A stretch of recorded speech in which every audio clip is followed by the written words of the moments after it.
You want to? Unless you want to join in Justin's roly-poly competition, which is happening later on. Oh, we've left the mat specially down for that. Yeah. That's later. So they've all been sunning themselves and getting themselves all ready and having a bit to drink. And I think the first couple of people who are going to come up is our current solo centre champion. Give a big round of applause for Davey Todd.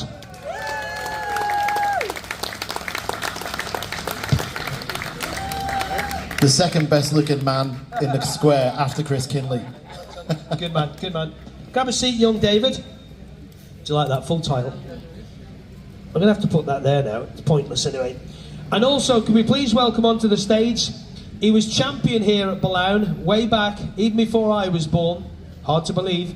1960, Ron Langston.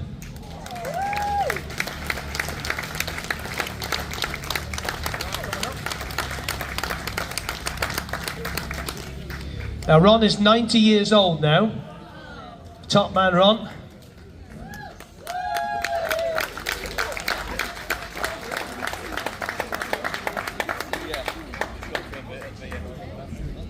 And also he's no stranger to the airwaves when it comes to Southern 100, Grand Prix or whatever, and a pretty mean rider in his time. Charlie Williams.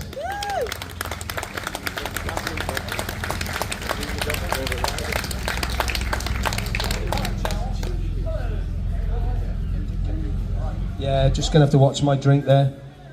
There we go. He's very organised, is Justin, isn't he? Yeah, thank you. First of all... Oh, God, not again. It's always Davey. He loves the hands. He's got very strong hands, hasn't he? Well, it was magic, really. But I think it wasn't here. I think it was right up the out of the town here on the... road to Douglas, somewhere there. Really? I think so, but I'm really not sure. It's okay.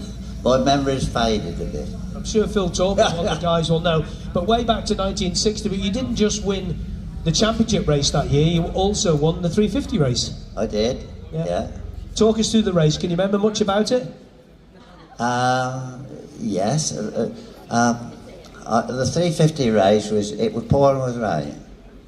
And myself and Bob McIntyre had quite a little battle. He kept passing me all the time, but I got a quicker bike, and I kept nipping by him when he wasn't looking, you know. So, and it went on right until the finish, and because my 7R was quicker than his 315 or he passed me coming round Church Bends on the last lap. And no, I passed him, that's right, and I led him down the straight towards Stadium Corner, and I thought, you know, he's going to try and pass me around here if I can watch it. So I went as fast as I could round Stadium Corner, and he came round the outside of me. What, near the gutter? He came round the outside of me as good as gold, and first into the Castletown Corner. So I thought, you know, I've got to get in, so I dipped in behind him, and because my bike was faster than this, I passed him down the straight. By about half a wheel. So I didn't really win the race, really. It was I just got a quicker bike.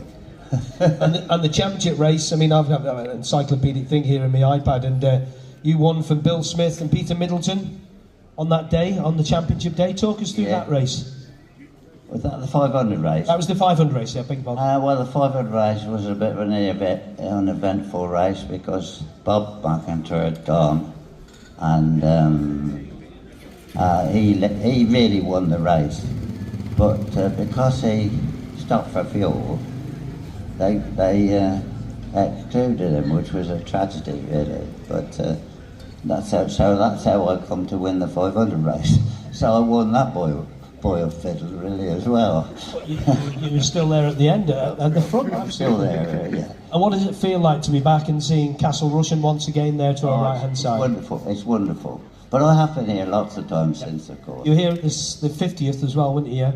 Yeah, and I've ridden in the trial, you know, the Manx 2-day trial, which was another good event. And I've ridden in the scrambles here as well. And yeah, I've had a wonderful time in the Isle of Man. one man who has had a really wonderful time here over the year is Charlie Williams, everybody. To Charles. Yeah, indeed, a really wonderful time. And just look at this. You could be on the continent somewhere, couldn't you? You've really picked a good day to come and watch what's going on. It's absolutely fantastic. I rode in 72 and 73. 72, I won the 250, 350 and the championship, and that's why I'm up here now. 73, I've also won the 250 and the 350, and the big question going around the place was, would anybody lap at over 90 mile an hour in the championship race? So I made a good start, and I was leading, and into cross four ways on the first lap. The next thing, I'm on my backside. That was strange, didn't really know why.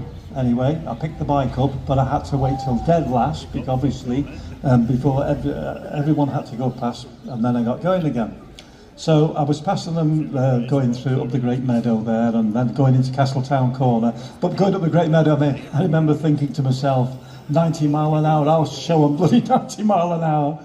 And blow me, I went into Castletown Corner, off again on my backside. And what had happened, the breather from the fuel tank, the valve wasn't working. Stupid, really. We should have had a catch tank on anyway. But it would have been all right in the 350 race because it was 2 laps less, I think. So we weren't carrying as much fuel, and that was the end of it. So, what do you remember about the championship race? I've actually got the results here, and the quickest lap of the race was average speed 2 minutes 53, 88.43. You won the Ennett Memorial Trophy in the Ireland Garages Cup for that. And also the race record, the new race record time, Mr. Williams, at an average of 85.65. Yeah, but it sounds painfully slow now, doesn't it? But that's the way it was, and it's just a wonderful track to race around. A track that has not changed one little bit, and I've raced on a lot of different racetracks throughout, certainly England and Europe. And every single one of them has had changes over the years, not least my local circuit, Alton Park, which has had 2 chicanes put in since I used to race there.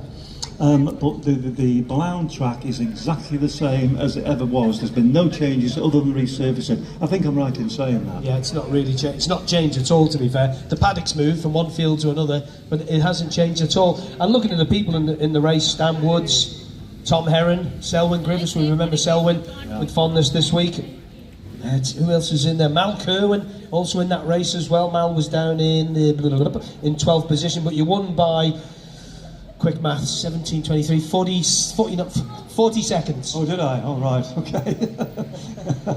Yeah, it was great. You know, it was a pity that I couldn't have just won that championship race for the second time. That would have been really good, but can't complain. Didn't hurt myself in either of those two falls, fortunately. No, great, really, really good times. What are you making of the pace that guys like Davey Todd, Dean Harrison, Nathan Harrison, Michael Dunlop, all them are doing now? 116, Charlie. Yeah, it's incredible. But I always remember John Williams, my good mate John Williams. He was the first one to lap at 110 round the mountain course. And he said to me afterwards, he said, he was chuffed to doing it. He said, it won't last very long. And of course, these things won't last very long, will they? Because, you know, no disrespect to the current riders. How the hell could we disrespect them? We were full of respect. But also I think it was Jackie Stewart that was asked who was the best Formula One racer of all time. And he said, I thought the answer was very good. He said, that's impossible to say. All you can say is at that particular time, the guys that were winning the races were the people that could interpret what that machine they were driving or riding would do. So it is amazing, but you know, next year it'll probably be broken again. You know, and for sure they'll go quick around the TT course. Yeah, they will. And what about, obviously, looking ahead, Davey Todd, our current champion, folks. Yay! Davey Todd. Now then. All right, Matt. Listen to the stories there. Think back to that days. I can just picture Charlie, and I can picture Mr. Langston as well. I can just picture them on those bikes. In my mind, you see pictures, it's going to be in black and white. Charlie was just about in colour. Sorry, Charlie. But you think about it, I can remember it, and I can remember going to see you as a young lad in the early 70s around here, and also around the TT course especially. And you think back, Davey, to then, that this could be going since 1955. That track you're going to be on in about 3 hours' time, 4 hours' time, it's not changed. Completely not changed. Bumps are still the same 4 corners, but it's bloody fast, isn't it? Yeah, it's super cool to be able to race on the same circuit that these guys have been racing on since you know, for the last 70 years is absolutely insane. The one thing that we were talking about that your little iPad there has answered the question. Right, I know it's little. I'm sorry. Was when it was last the 100-mile race, and we were wondering if it was still a 100-miler when these guys were doing it, and I believe it was not there on the previous page back to 1960. Yeah, it was a 24-lap race. Yeah. It's incredible, isn't it? Which is was absolutely insane to think about, and even when Charlie was doing it, to be fair, saying you had to stop someone had to stop for fuel, it was he had to stop for fuel. It's mental to think about how long, and it's physical around there now. Like, it's a really physical circuit to ride around the Southern 100 course. The TT course, you can flow a little bit more, it's faster, you can be a little bit more relaxed, whereas the Southern 100 is really bumpy, tight, twisty, a lot of there's 4 first gear corners or 3 first gear corners, a second gear corner, so it's physical on the body. So to imagine going around there for what, an hour and 15 minutes? Yeah. That'd be tough. That'd be really tough without a pit stop. Yeah, as well. yeah. Which is that's proper. We don't go around the TT course for that long without it. Our champion for 1960, Ron Langston. Ron, nice to meet you also.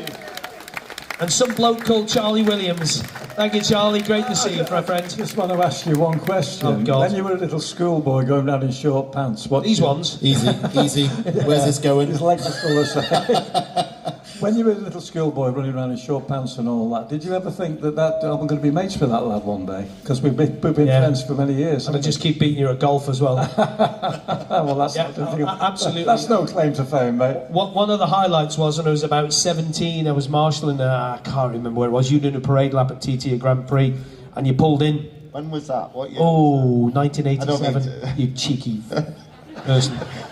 1987 that was, David, thank you. And you'd pulled in somewhere, you said, "Hey boy, come over." And I said, "What's up?" He said, "Just keep the bike going," and I stalled it. So I do apologise. We did manage to get it started again, but you did stall it, I know, so I do apologise for that. I've never said that to you. Let that be a lesson for you, Dave. Yeah, You're a liar. Yeah, I can't touch the floor on yours either, so ladies and gentlemen, give me a round of applause. Thank you, gentlemen, thank you. Cheers, boys.